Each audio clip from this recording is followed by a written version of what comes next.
Good morning students, आपका welcome है हमारे YouTube channel physics and biology easy way में। काफ़ी टाइम बाद हम लोग इसमें वीडियो अपलोड कर रहे हैं। कोई रीज़न होने की वजह से हम लोग यहाँ पे वीडियो नहीं डाल पाए। जैसे कि ज़्यादातर डिमांड जो स्टूडेंट्स की आ रही थी वो जो हमारा molecular basis of inheritance chapter है वहाँ से आ रही थी। तो आइए हम लोग कुछ वहाँ से देखने की कोशिश करते हैं और कुछ वहाँ से समझने की कोशिश करेंगे।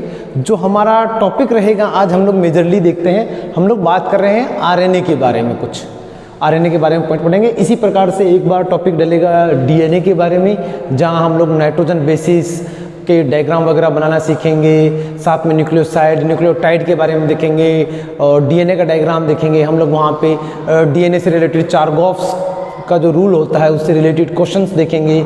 साथ साथ में हम लोग डीएनए का जो डीएनए रिप्लिकेशन होता है उसको भी हम लोग समझने की कोशिश करेंगे। तो इस प्रकार से हम लोग डीएनए को टोटल पूरा का पूरा कंप्लीट कर देंगे। हम लोग बात करते हैं आरएनए की, तो हम लोग कहते हैं RNA is a unstable genetic material. हम लोग आरएनए को अनस्टेबल जेनेटिक मटेरियल के रूप में काउंटिंग करते हैं।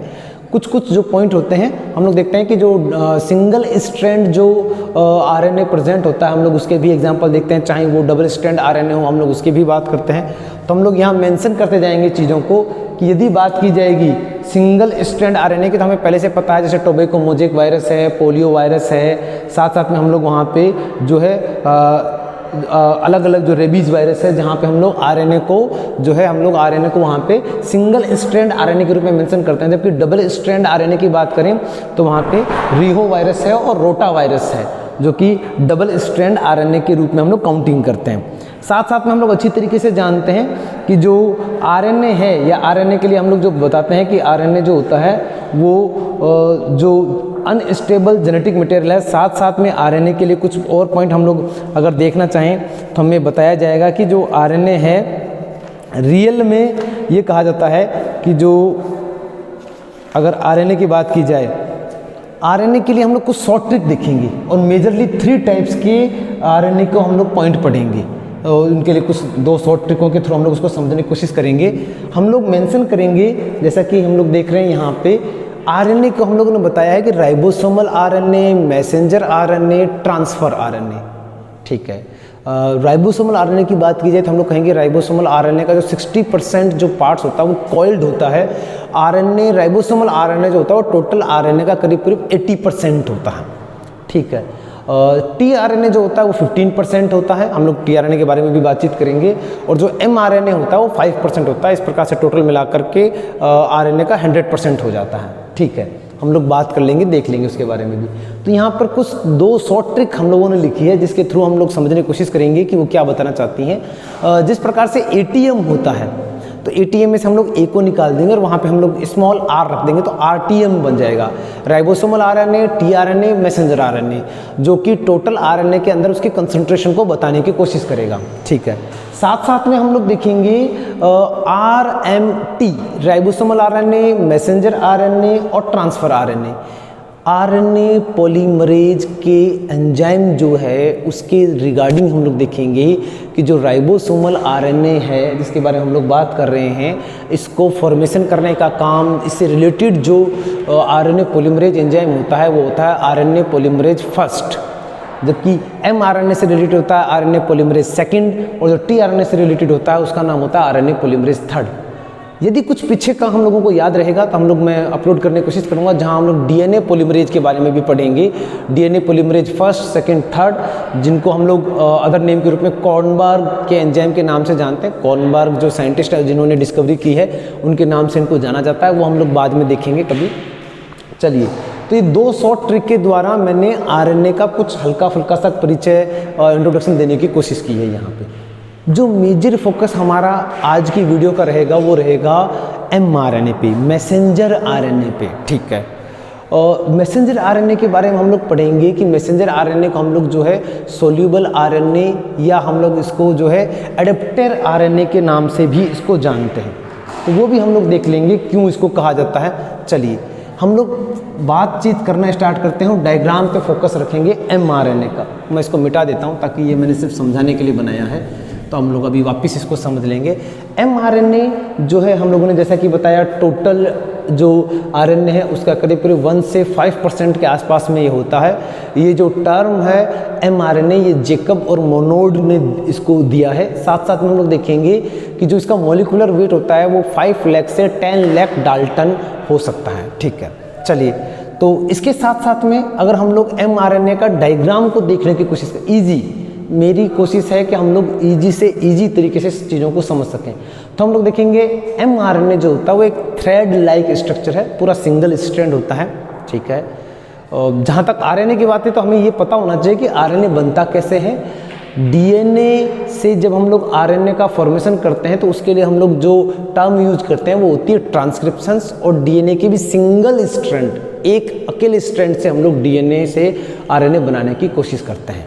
ठीक है, तो पता चल जाएगा कि हम लोगों को आरएनए के लिए अगर कोई स्टेटमेंट आता है तो हमें याद रहेगा। ठीक है, अगर डायग्राम को ध्यान से देखा जाएगा, ये वाला जो डायग्राम हम लोगों को दिख रहा है जहाँ पे मैंने मेरी मार्किंग, जो मेरा साइनिंग लगाया हुआ है, मैंने लगाया हुआ है कि हम लोग देखेंगे कि जो mRNA होगा, mRNA में जो 5 प्राइम एंड होगा उसके लिए हम लोग वर्ड यूज करेंगे कैप का, जबकि हम लोग देखेंगे दूसरी तरफ में जो 3 प्राइम एंड होगा उसके लिए हम लोग यूज करेंगे पॉली ए टेल का।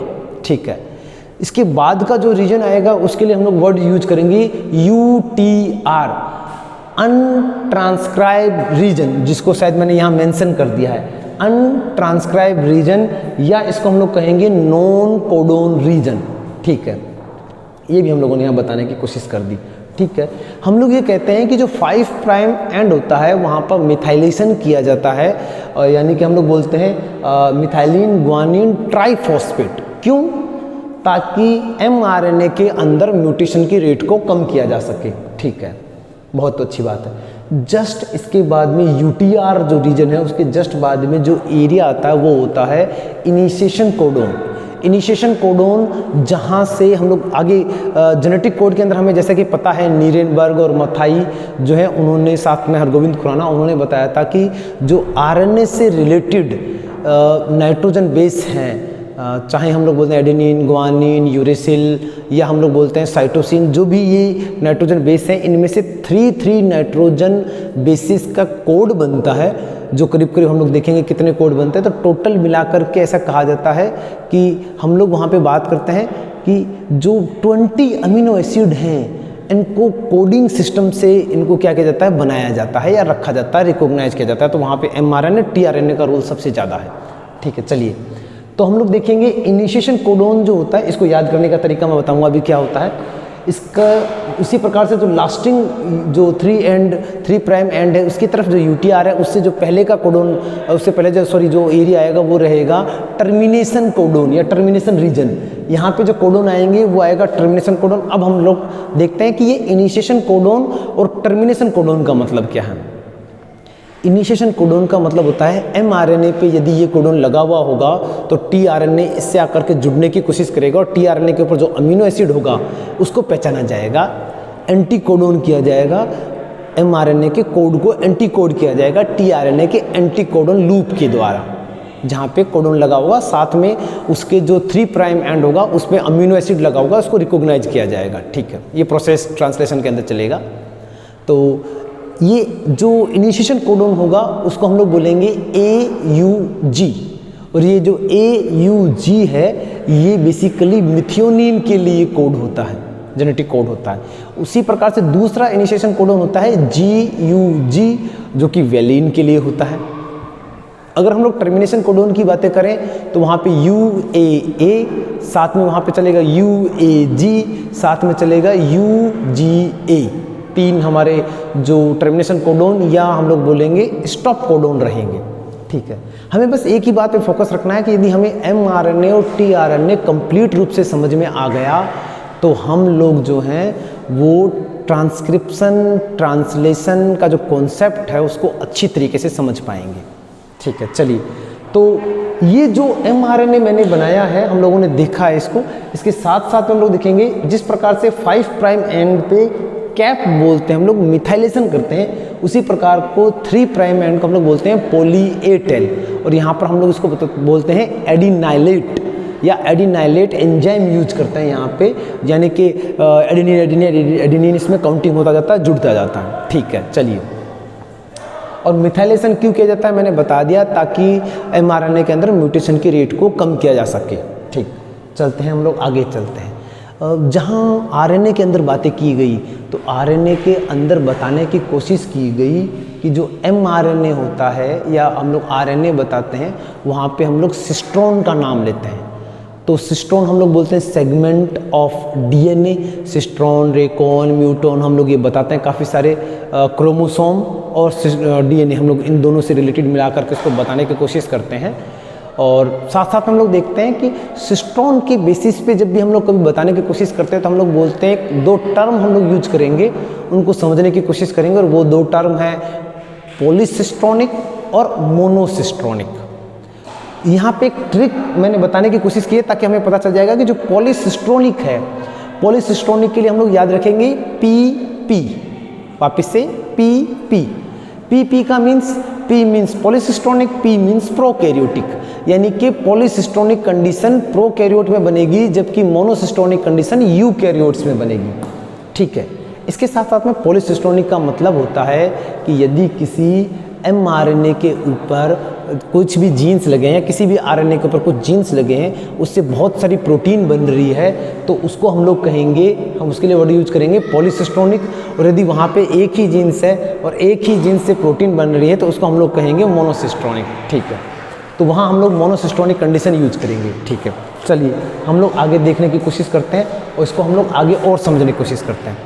तो जो mRNA है, देखेंगे ये जो mRNA यदि हमें समझ में आ गया तो हम लोग देखते हैं डीएनए से हम लोग आरएनए बना रहे हैं, हमें आराम से पता है, ट्रांसक्रिप्शन प्रोसेस के थ्रू डीएनए से हम लोग जो आरएनए बना रहे हैं, तो हम लोग उसमें प्रोसेस को हम लोग देख रहे हैं। तो यहाँ हम लोग क्या याद रखेंगे, प्रोकैरियोट में तो आसानी से बन जाएगा, लेकिन यूकैरियोट्स के अंदर जो डीएनए से mRNA बनाने के लिए हम लोगों को एक मीडिएटर की आवश्यकता होगी, उसका नाम होगा HNRNA, हेट्रोजीनस न्यूक्लियर आरएनए।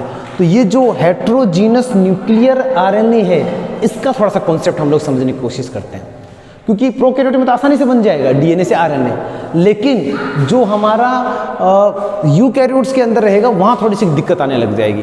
और यहीं पे कॉन्सेप्ट हमारा क्लियर होगा यूकैरियोट के अंदर ट्रांसक्रिप्शन का, तो हम लोग उसको भी देख पाएंगे कि यूकैरियोट्स के अंदर ट्रांसक्रिप्शन का प्रोसेस कैसे क्लियर होगा और हमें पहले से समझ में आ जाएगा। तो हम लोग देखेंगे जो हेट्रोजीनस न्यूक्लियर आरएनए है, जिसके लिए हम लोग वर्ड यूज करते हैं, एक साइंटिस्ट है जिसका नाम है फिलिप शार्प। तो जो ये साइंटिस्ट हैं फिलिप शार्प, इन्होंने इसके लिए वर्ड यूज किया था स्प्लिट जीन। ये जो कॉन्सेप्ट है स्प्लिट जीन का, ये फिलिप शार्प के द्वारा दिया गया। और ये स्प्लिट जीन क्या है, स्प्लिट जीन का मतलब होगा कि कोई mRNA है और mRNA के ऊपर दो प्रकार की सीक्वेंस प्रेजेंट है। कौन कौन सी सीक्वेंस प्रेजेंट है, एक है एक्सॉन, एक है इंट्रॉन। डायग्राम में आपको पता चल जाएगा, जो मैंने ब्लू कलर मार्कर से शो किया है उसके ऊपर एक रेड कलर मार्कर से मैंने कुछ डॉटेड पॉइंट बनाए हैं। तो जो रेड कलर वाला है वो है इंट्रॉन, और जो ब्लू कलर का जो रिमेनिंग पार्ट रह गया वो कहलाएगा एक्सॉन।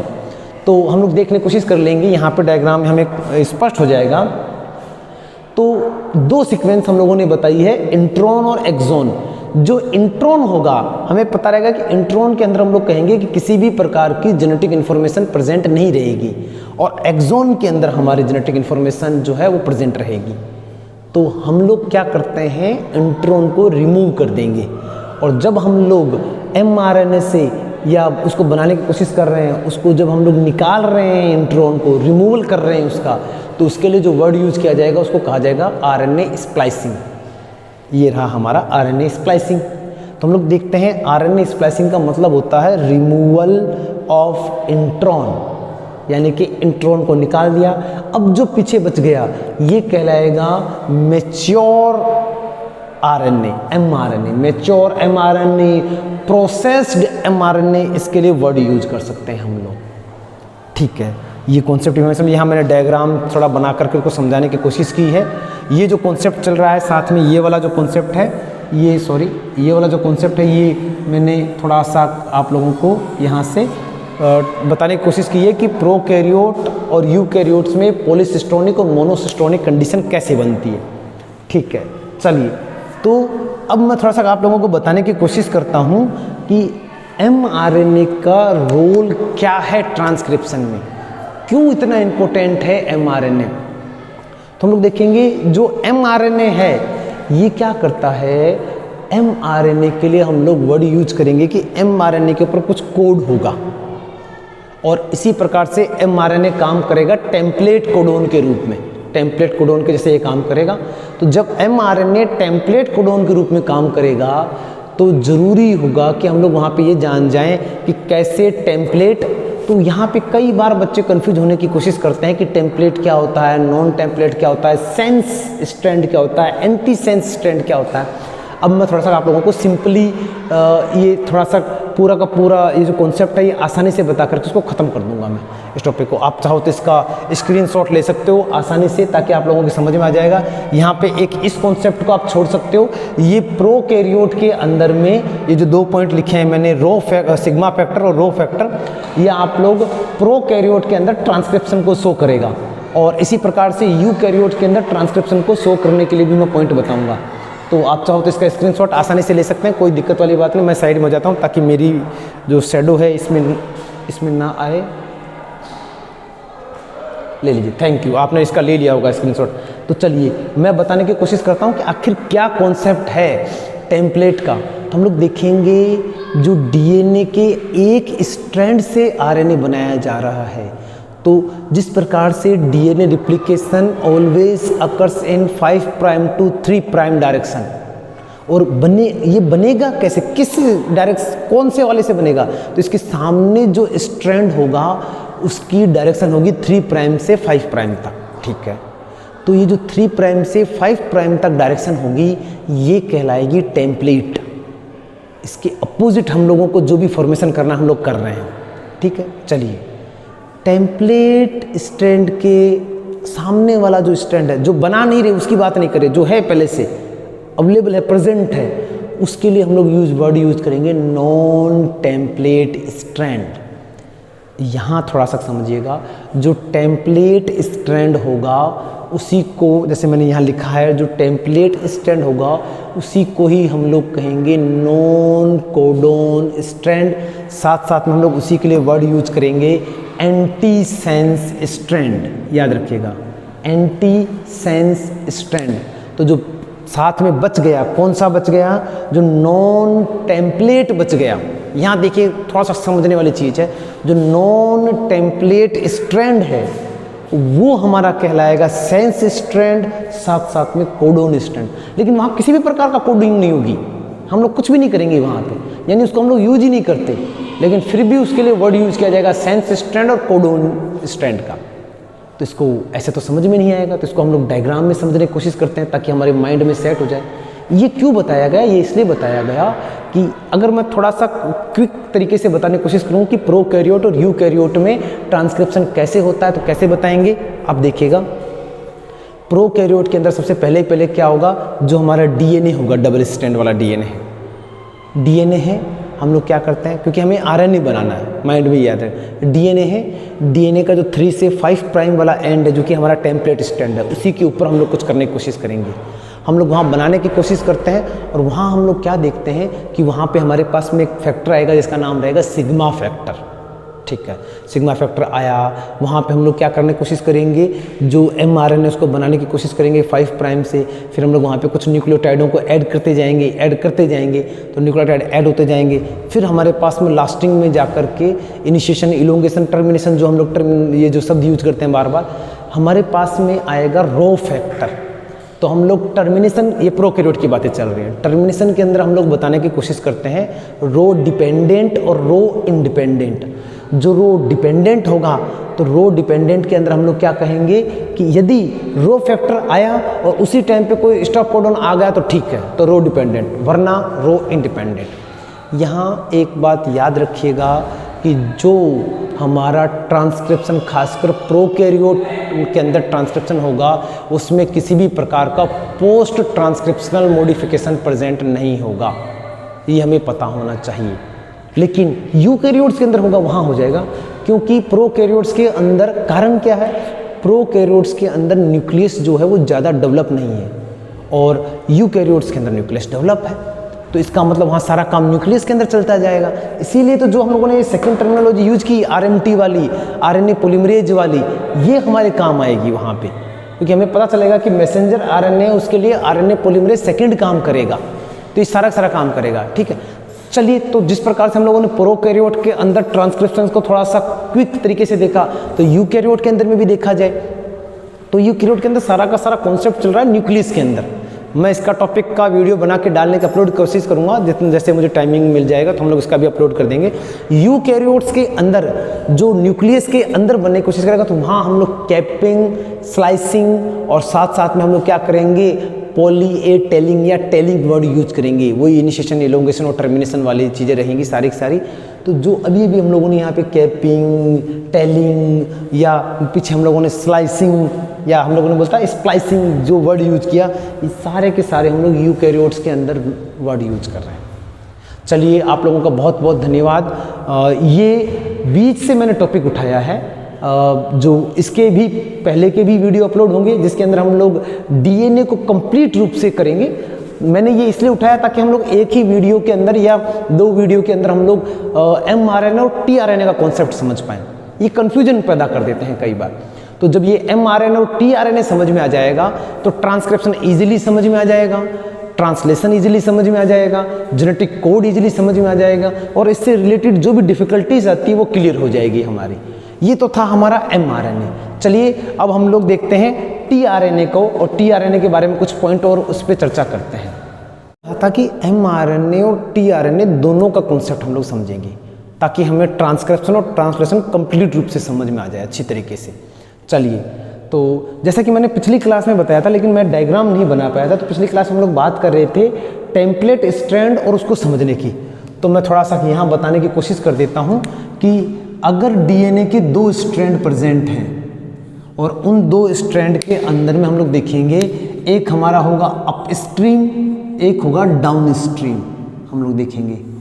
तो ये है हमारा अपस्ट्रीम, ये है हमारा डाउन स्ट्रीम। ठीक है, तो हम लोग देखेंगे कि जो अपस्ट्रीम वाला है ये हमें क्या बताने की कोशिश करेगा, या डाउन स्ट्रीम वाला है ये हमें क्या बताने की कोशिश करेगा, क्योंकि हम लोगों ने पहले ही कहा है ये वाला जो स्ट्रैंड होगा हमारा होगा टेम्पलेट स्ट्रैंड।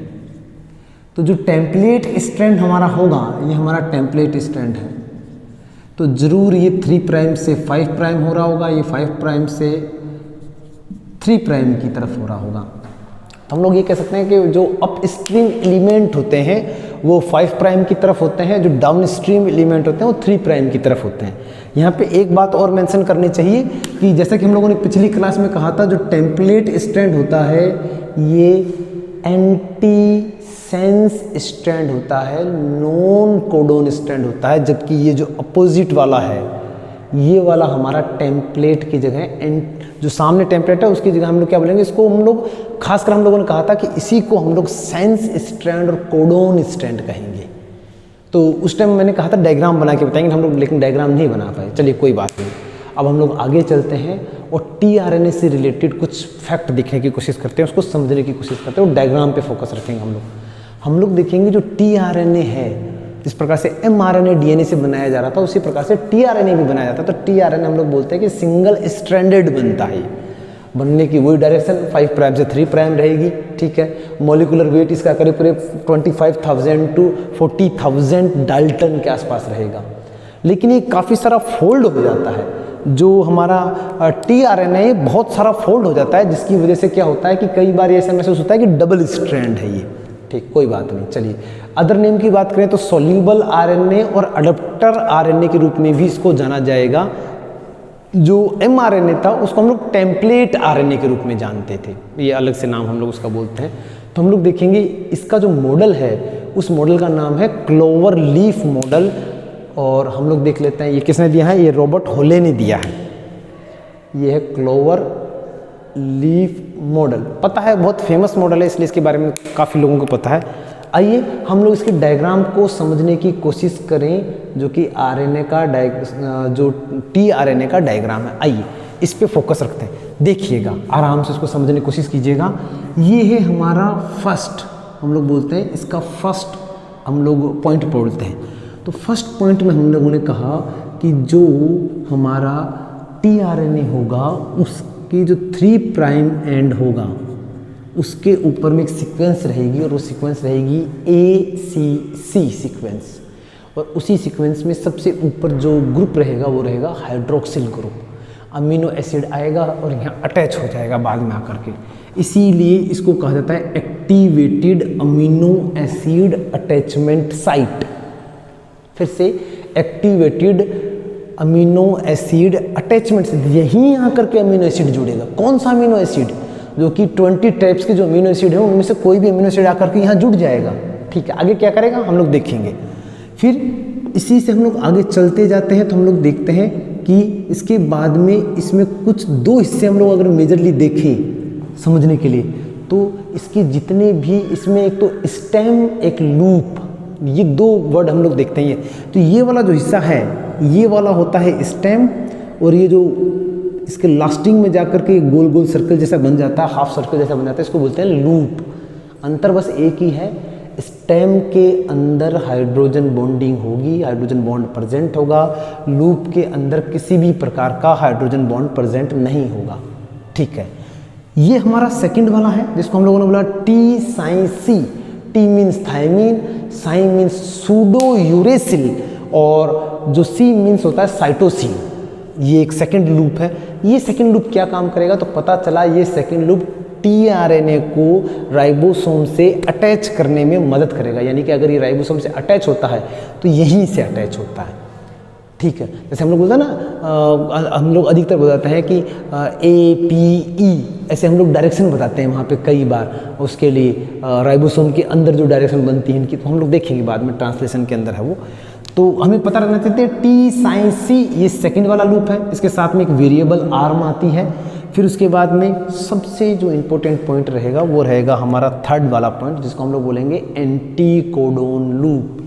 इसका मतलब इसके नीचे कुछ कोड रहेगा, और ये कोड क्या काम करेगा? ऐसा कहा जाएगा जो एंटी कोडोन स्ट्रैंड है या एंटी कोडोन जो हम लोग बोलते हैं, ये जाएगा और mRNA के ऊपर जो कोड लगा रहेगा उसको रिकॉग्नाइज करेगा, और रिकॉग्नाइज कर करके अमीनो एसिड को डिसाइड किया जाएगा कि कौन सा अमीनो एसिड है आराम से। तो हम लोग देखेंगे, जैसे हम लोग ट्रांसलेशन के अंदर देखेंगे वहाँ हम लोग FMAT यूज करते हैं। शुरुआत स्टार्टिंग में यहाँ पे आएगा मिथ्योनिन, क्योंकि हमें पहले से पता है कि जो AUG ये जो कोड है ये मिथ्योनिन के लिए है जेनेटिक कोड, और GUG ये वेलिन के लिए है कोड। तो हमें पहले से पता रहेगा, तो ऊपर आता है FMAT करके आता है, हम लोग लिखते हैं ट्रांसलेशन के अंदर कई बार, या मिथ्योनिन भी हम लोग मेंशन करते हैं, कोई दिक्कत नहीं। तो उसको एंटी कोडोन के द्वारा रिकॉग्नाइज किया जाएगा कि हाँ एकदम सही कोड है, उस अमीनो एसिड के लिए करेक्ट बात है, चलो आगे। तो ये ऐसे मूव करता जाएगा इस तरफ, ताकि यहाँ पे लास्टिंग में जाकर के टर्मिनेशन कोडोन आ जाए और ट्रांसलेशन एंड किया जा सके। ठीक है, चलिए इसके बाद चलते हैं हम लोग। इसके बाद में जो फोर्थ है उसके लिए वर्ड यूज किया जाएगा D loop. D loop, D यहाँ पे वर्ड है जो बताता है डाईहाइड्रोयूरिडीन को। तो ये जो डाईहाइड्रोयूरिडीन है ये वास्तव में क्या कर रहा है? डाईहाइड्रोयूरिडीन वास्तव में ये दोनों वर्ड जो है सूडो यूरेसिल और डाईहाइड्रोयूरेसिल, ऐसा कहा जाता है कि ये tRNA के एबनॉर्मल एंड मॉडिफिकेशन बेसिस होते हैं, ये इनकी वजह से बनता है। तो वहाँ पे एक और आइनोसाइन भी आता है, तो कोई दिक्कत नहीं, छोड़ दो इसको। साथ साथ में जो ये जो डी लूप है फोर्थ वाला, ये क्या करता है? ये अमीनो एसाइल सिंथेसाइज करता है, साथ साथ में वहाँ पे बाइंडिंग साइट है ये उसकी। ठीक है, सिंपल सा कॉन्सेप्ट है, ये जो पॉइंट हम लोगों ने बनाए ये बता दिए। साथ साथ में कई बार ये क्वेश्चन पूछा जाता है कि जो 5 प्राइम पर कौन सा जो है नाइट्रोजन बेस प्रेजेंट होता है, तो वो होता है ग्वानिन, याद रखिएगा। ठीक है, तो इस डायग्राम को आप लोग जो है स्क्रीनशॉट ले लीजिए आराम से, ताकि मैं साइड में हो जाता हूँ, फिर 1-2 पॉइंट और बता करके मैं इसको एंडिंग कर दूंगा। ले लिया होगा आपने इसका स्क्रीनशॉट। आइए कुछ 1-2 पॉइंट और हैं जो मैं आपको बता देता हूँ। जैसे हम लोग बोलते हैं कि एंटी कोडोन जो होता है ना, मैंने पहले ही बताया कि ये mRNA के ऊपर लगे हुए कोडोन को पहचानेगा, साथ साथ में अमीनो एसिड को डिसाइड करेगा किस तरफ जाते हुए, इस तरफ जाते हुए, इस तरफ मूवमेंट करते हुए। ठीक है, जिस तरफ ये मूवमेंट करता जाएगा बताता जाएगा। इसके अलावा हम लोगों ने ये भी बोला कि जो एंजाइम होता है जो रिकॉग्नाइज करता है एक्टिवेटेड जो अमीनो एसिड होता है, अटैच कराता है 3 एंड पे, ऑफ टीआरएनए, ठीक है, हम लोग ऐसे बताते हैं। कई बार एक क्वेश्चन पूछा जाता है कि ऐसा कौन सा आरएनए है जो कैटलिस्टिक की तरह काम करता है, तो उसके लिए हम लोग बताते हैं 23 SRRNA, ठीक है, वो हम लोग बता देंगे। चलिए, साथ साथ में कभी पूछा जाता है कि अमीनो एसाइलेशन क्या होता है या चार्जिंग ऑफ टीआरएनए क्या होता है, इसके बारे में भी हम लोग आगे चर्चा कर लेंगे कभी। तो जो एक वर्ड अभी अभी हम लोगों के माइंड में आया है उसके बारे में मैं कुछ बताने की कोशिश करूँगा कि जो हम लोगों ने बात की ट्रांसलेशन के लिए, कि ट्रांसलेशन में हम लोग बताते जाते हैं, तो वहाँ हम लोग मेंशन करते जाते हैं कि कौन कौन सी साइट हम लोगों ने बताने की कोशिश की थी। हम लोग वहाँ बताते थे कि हम लोग जो मेंशन करते थे साइट मेजरली वो होती थी APE। जो ए साइट होती थी वो अमीनो एसाइल टीआरएनए के लिए होती थी, जो पी साइट होती थी वो जो एंट्रेंस आ चुका है अमीनो एसिड का वहाँ के लिए होती थी, और ई मीन्स एग्जिट। तो APE जो होता था वहाँ से रिमूवल हो जाता था। साथ साथ में पेप्टाइड बॉन्ड के द्वारा ये अमीनो एसिड जुड़ते जाते हैं, ऐसे बनते जाते हैं। तो बहुत सिंपल कॉन्सेप्ट के रूप में हम लोगों ने mRNA और tRNA को समझने की कोशिश की। साथ साथ में हम लोगों ने ये देखा कि क्या काम करने की कोशिश करते हैं। जो हमारा नेक्स्ट वीडियो रहेगा वो या तो हम लोग ट्रांसक्रिप्शन पे डालने की कोशिश करेंगे, छोटा टॉपिक रहेगा, कोई ज़्यादा बड़ा टॉपिक नहीं है, या मैं फिर पूरा DNA और उससे रिलेटेड जो, क्योंकि इसका कुछ कॉन्सेप्ट 11th की जो NCERT बुक है जहाँ पे हमारा एक टॉपिक है बायोमोलिक्यूल्स, वहाँ पे हम लोग कुछ इसका बेसिक पढ़ के आते हैं, जहाँ पे हम लोग न्यूक्लिक एसिड के बारे में पढ़ते हैं, DNA RNA में डिफरेंस करते हैं, DNA से रिलेटेड कुछ पॉइंट वहाँ पे हम लोग पढ़ के आते हैं, उसका स्ट्रक्चर पढ़ के आते हैं। B टाइप का जो DNA होता है, DNA रिप्लिकेशन नहीं